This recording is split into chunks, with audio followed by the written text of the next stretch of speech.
ကဲကလေးတို့ရေဒီနေ့ဒီချေတို့မြမသမိုင်းကိုလေ့လာကြမယ်နော်အခန်းတစ်သမိုင်းကြိုခေတ်အကြောင်းပေါ့ဏိဒန်းအနေနဲ့ပြောရရင်လေဒီအခန်းမှာဆိုရင်ကြောက်ခေတ်ကြေးခေတ်တန်ခေတ်စတဲ့လူအဖွဲ့အစည်းတိုးတက်ပြောင်းလဲမှုဖြစ်စဉ်တွေနဲ့လူအဖွဲ့အစည်းတွေအပေါ်နည်းပညာတွေဘလို့လွှမ်းမိုးလာခဲ့တယ်ဆိုတာကိုကလေးတို့လေ့လာသင်ယူရမှာဖြစ်ပါတယ်ကလေးတို့အနေနဲ့လည်းကိုယ့်ရဲ့ရက်ရွာဒေသမှာရှိတဲ့နေထိုင်စားသောက်မှုပုံစံတွေအကြောင်းကိုအကြမ်းဖျင်းသိရှိပြီးဖြစ်မှာပါ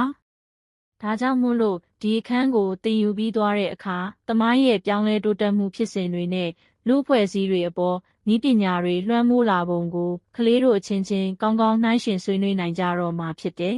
။အခုဒီချေကကြောက်ခေတ်ကြေးခေတ်နဲ့တန်ခေတ်တွေအကြောင်းကိုစပြီးရှင်းပြမယ်နော်။ကြောက်ခေတ်အလွန်ရှေးကြတဲ့အချိန်ကတည်းကစပြီးမြန်မာနိုင်ငံမှာလူတွေနေထိုင်ခဲ့ကြတယ်ကွ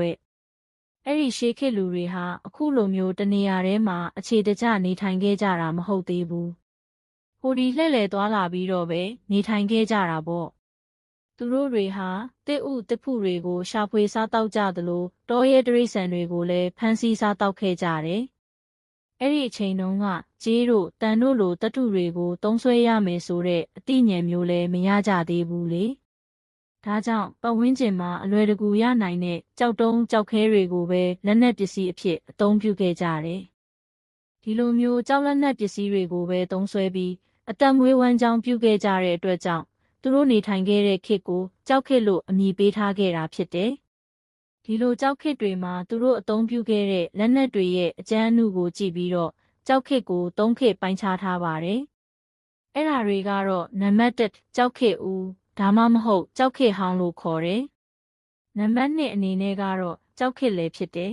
။နံပါတ်3ကတော့ကြောက်ခေတ်နှောင်းဒါမှမဟုတ်ကြောက်ခေတ်သစ်ဆိုပြီးတော့ဖြစ်ပါတယ်။ကြောက်ခေတ်ဦး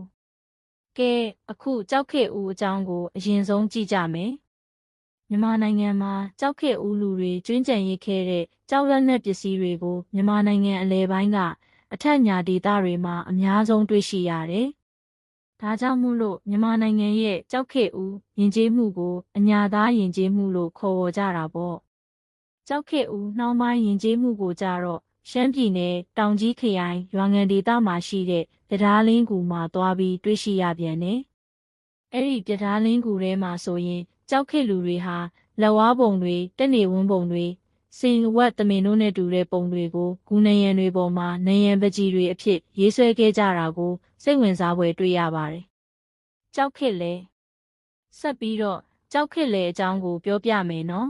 ။မြန်မာနိုင်ငံမှာတော့ကြောက်ခေတ်လဲနဲ့ဆိုင်တဲ့အထောက်အထားတွေကိုအနည်းချင်းလောက်ပဲတွေ့ရှိရသေးတယ်ကလေးတို့ကြီး